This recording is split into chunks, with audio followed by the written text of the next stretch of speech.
આ રૂમનું જે હું રૂમમાં રહું છું એનું ભાડું કેટલું છે. તો હેલો મિત્રો, તો કેમ છો બધા? આજના આપણા વિડીયોમાં આપ સૌનું સ્વાગત છે. તો આજનો વિડીયોનો ટૉપિક છે કે લંડનના ઘર. તો આજના વિડીયોમાં હું તમને બતાવીશ કે લંડનમાં ઘર કેવા હોય, લંડનના ઘરનું ભાડું કેટલું હોય એક રૂમનું, અને એ ભાડા માટે એ લોકો ફેસિલિટી શું તમને આપે.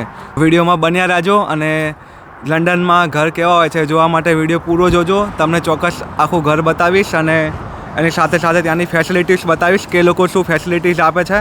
તો સૌપ્રથમ આ ઘરની સામેનો મારો મેઇન રોડ છે, જે મેઇન રોડથી લોકો વાહનો જાય છે, બધા ગાડીઓ.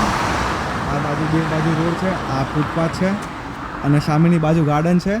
એ તમને ઉપર જઈને બતાવીશ કે ગાર્ડન કેવું છે. તો સૌપ્રથમ આ મારી ગાડી પાર્કિંગમાં પડી છે બહાર. તો આ છે ઘર નંબર 20. એડ્રેસ તો નહીં બતાવું, પણ ઘર નંબર 20 છે.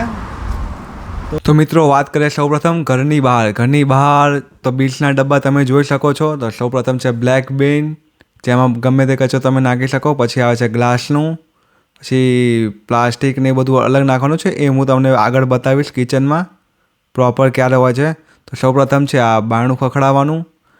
એના પછી છે લેટર બોક્સ, જેમાંથી લોકો લેટર નાખી જાય છે જ્યારે ઘરે ના હોય ત્યારે, અને ખખડાઈને જતા રહે. પછી છે આ છે ડોરબેલ, જ્યારે કોઈ મહેમાન આવે ત્યારે ડોરબેલ વગાડે.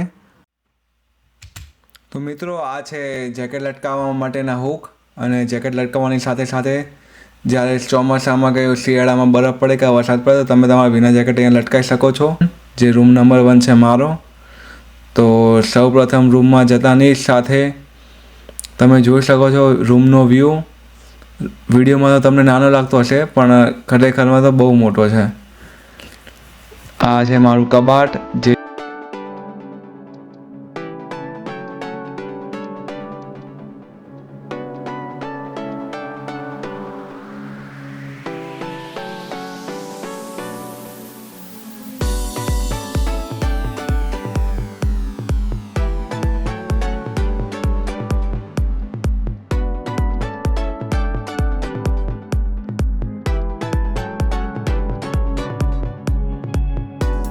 મિત્રો આ છે અમારા કિચનનો દરવાજો.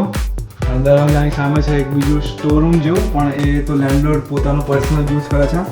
તો આ છે અમારું કિચન. ટર્નિંગ યસ, આ છે અમારું કિચન. થોડું વિન્ટેજ લુક આવે છે. આ બાજુ છે ફ્રીજ, 1 2 3 ફ્રીજ છે, અને ઉપર બીજા બી છે. અને આ છે લોકોના રાઈસ કુકર. આ બે મારું છે, કેટલ અને રાઈસ કુકર.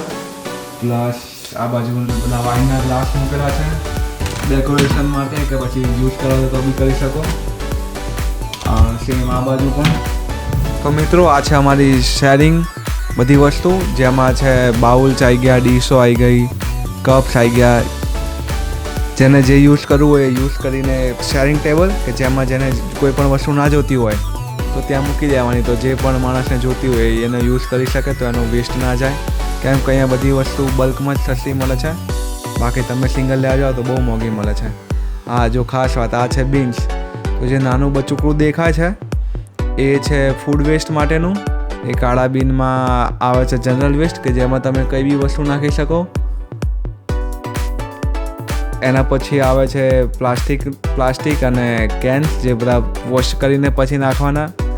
તો જે લોકો લઈ જાય, બાકી એ લોકો રિજેક્ટ કરે છે કચરો લઈ જતા પહેલાં પણ. અને નીચે છે કાર્ડબોર્ડ અને ગ્લાસ. તો કાર્ડબોર્ડ અને ગ્લાસનું પણ અમે અલગ કરવાનું, તો એ લોકો રિસાયકલ કરી શકે આને આરામથી. તો વાત કરીએ હવે અમારા કિચનની. તો કિચનની અંદર સૌપ્રથમ છે માઇક્રોવેવ, જે ડેલી યુઝ કરીએ છીએ. અને એના પછી છે એર ફ્રાયર. જો ક્યારેક હેલ્ધી ફ્રાય ખાધેલું ખાવાની ઈચ્છા થઈ જાય તો આપણે એર ફ્રાયરનો યુઝ કરી લઈએ ફ્રાય કરવા માટે. ત્યાં એર ફ્રાયર બાદ આવે છે ઇન્ડક્શન, એટલે કે ગેસ ચૂલો બી કહી શકીએ આપણે.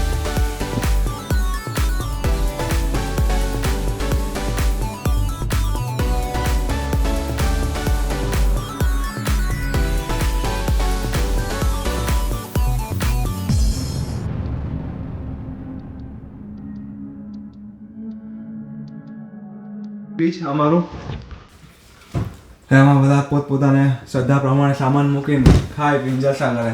પછી બ્રેડના ટોસ્ટર, જે ટાઈમ બચાવી દે.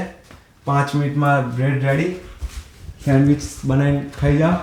પછી આ છે કિચનની બહાર અમારે ડાઇનિંગ ટેબલ, જ્યાં કોઈક વાર ફ્રી હોય તો ખાઈને બધા બેસીએ જોડે અને જાતની વાતો કરીએ. બધા એક જ કંપનીમાં કામ કરે છે તો મજા આવે વાતો કરવાની. પછી આ છે અમારું લોન્ડ્રી એરિયા. ઉપર ડ્રાઇંગ થઈ રહ્યા છે અમારા કપડાં અને નીચે ધોઈ રહ્યા છે. 29 મિનિટમાં ધોઈ જશે, ત્યાં સુધીમાં હું વિડીયો બનાવી દઉં. એના પછી છે પાછળ તમને ગાર્ડન જેવું બનાવ્યું છે, એ તમને બતાવું હું. તો વિડીયોમાં બન્યા રહેજો, ફૂલ વિડીયો જોજો. પછી હજુ તમને ઉપર બી બતાવવાનું છે. તો આ છે મારું ગાર્ડન. તો ગાર્ડનમાં પગથિયા છે 4 અને એના પછી કપડાં સુકાવવાની વ્યવસ્થા કરી છે આ લોકોએ. પછી બેસવાની બી સુવિધા છે. ડાઇનિંગ ટેબલ કોઈક વાર તમારી ઈચ્છા હોય તો તમે ઉપર બી લાવી શકો છો. અને આ છે પાછળનું ગરાજ, જે કોઈ યુઝ નથી કરતું, પણ કદાચ જો પાર્કિંગ કરવું હોય તો તમે કરી શકો છો. એના પછી ઉપર જશું અને આ બાજુ છે, આ ઝંડો દેખાય છે, એ છે ક્રિકેટનું સ્ટેડિયમ. એ તમને બતાવું હમણાં સ્ટેડિયમ.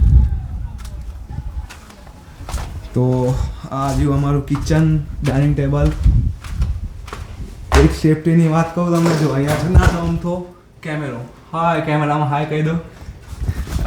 આ કેમેરામાં મિસ્ટર સેફટી માટે મૂકેલો છે લેન્ડલોર્ડે. કદાચ પાછળના ગેટથી કોઈ કૂદીને આવી જાય તો એટલીસ્ટ અમારી જોડે કોઈ પ્રૂફ રહે કે વિડીયો બતાવીને પોલીસવાળાને આપી શકીએ.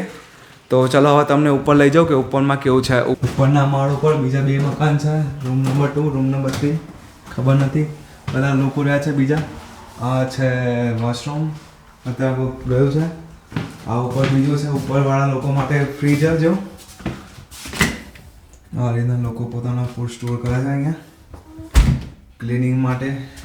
અને આ છે જો ગાર્ડન સામે, જે મેં તમને કીધું હતું. લોકો ચાલવા દોડવા શાવરમાં જબરજસ્ત આવે છે. અને એનથી ઉપર બી બીજા 3 રૂમ છે. ચલો એ બી તમને બતાવું. તો આ છે રૂમ નંબર 2 અને રૂમ નંબર 4, 5 અને 6.